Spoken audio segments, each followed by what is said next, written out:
Thank you for joining Wars of the Roses. And this is Jurisdiction of a Grand Lodge from the Encyclopedia of Freemasonry by Albert G. Mackey.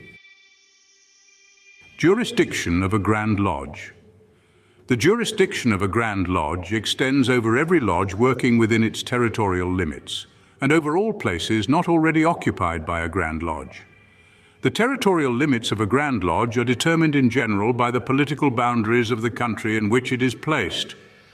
Thus, the territorial limits of the Grand Lodge of New York are circumscribed within the settled boundaries of that state. Nor can its jurisdiction extend beyond these limits into any of the neighboring states.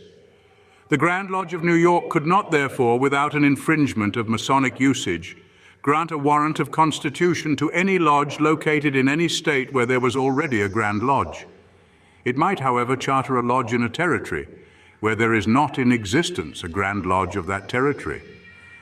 Thus, the lodges of France held their allegiance to the Grand Lodge of England until the formation of a Grand Lodge of France, and the Grand Lodges of both England, Scotland, and France granted warrants to various lodges in America until after the Revolution, when the states began to organize Grand Lodges for themselves. For the purpose of avoiding collision and unfriendly feeling, it has become the settled usage that when a Grand Lodge has been legally organized in a state, all the lodges within its limits must surrender the charters which they have received from foreign bodies and accept new ones from the newly established Grand Lodge. This is the settled and well-recognized law of American and English Masonry.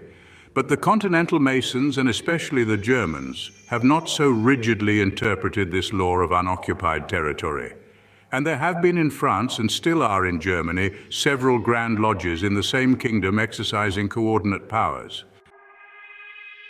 Thank you for watching, and please don't forget to share, like, subscribe, and comment. And if you can, please consider donating to Wars of the Roses. Links to PayPal and Patreon are in the description. Thank you so very much.